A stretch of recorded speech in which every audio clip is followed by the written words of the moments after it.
people, welcome back again to this wonderful space. And now I love how the political thing is going out, the political dynamics. You see, the president threatened to arrest MPs who are extorting the other leaders or asking for such money so that they can pass laws that were not for the common good of the citizens.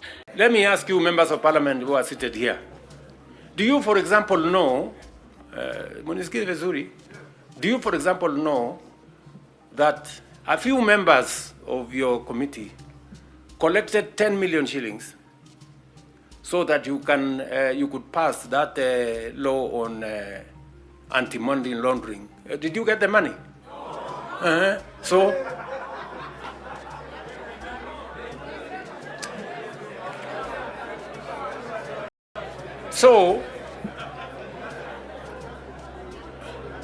going forward, si tunataka tukubaliane, si we are one team. Yes, there are people who are destroying the credibility of parliament. And they are collecting money in the name of parliament. And some of the time, or most of the time, that money never gets to parliament, it gets to a few people. We are not going to shame them. We are going to arrest them. Yes. And we had Babu said that, you see, the parliament, his work is to scrutinize the executive. Then you have the judiciary, which work is to ensure that the laws that are passed in parliament are actually placed in order. Now, Babu says that if sacrificing the MPs for not supporting the executive, so be it. If they're going to be called corrupt, so be it. But you see, politicians are people that like to play games, especially on Kenyans, wherever the camera is. Politicians are more like wasanii. They don't do anything for free. They do things for PR. They use the government money. Anytime they give out bursaries, anytime they give out msaada of any kind, they're there to greet people and to just show that it is done courtesy of him. Courtesy of who? You're using taxpayers' money. That's what they actually do. And we see the foundations having various products branded in their names for the purpose of maybe branding themselves as leaders that are able to help people, just for show off. You see, and I find that weird, because you see, this money is not coming out of their pocket. Also, the Bible says, some of these politicians says that they are Christians, and the good Bible teaches us that if you're going to give, don't do it to be seen by others. So even if they are not using government money, even if it is their own funds, they should not be there to be seen. You help people because you are touched. You want to help people. You don't want to help. You see, the notion with helping people is that you always want to be paid back, and that's why politicians do. They're doing that because they're expecting something in return. But are we not giving them? We are, because these MPs are being paid huge salaries, good amount of money that corporate managers, most of them don't get such kind of money allowances, and wherever that the members of parliament get. Secondly is it is government funds.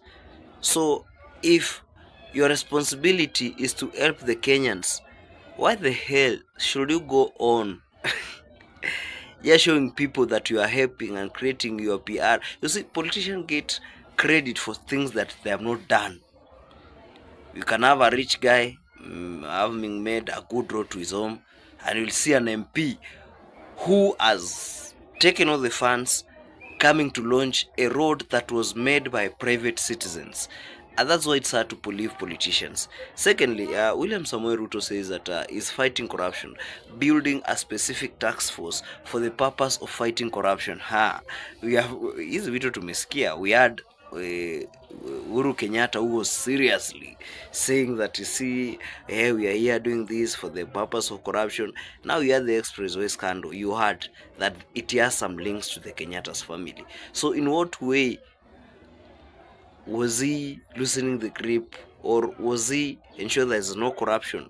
Secondly, these people that are going to be built, are they independent? Remember, it is the president who is going to be in charge of this particular thing. Another question that I ask, and I ask myself, and I ask my fellow Kenyans: how, in what way will William Samoei Ruto stop corruption? If maybe you see, corrupt people are people that know they're people of influence. The people that they know that for you to get somewhere, you need to do this. The same way, like they say that if you want to see William Samoei Ruto, you have to pass through Farouk Kibet.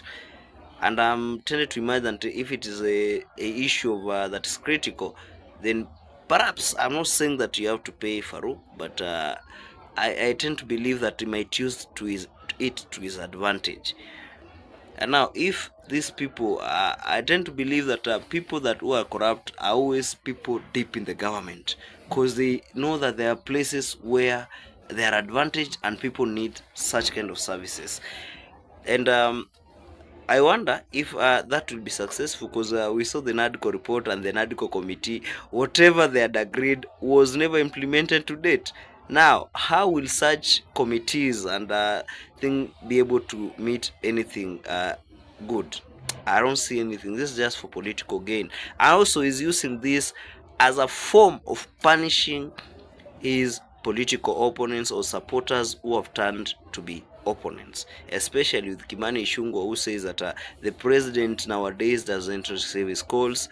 And recently we were told that he had acquired shares in one of the Kenyan banks.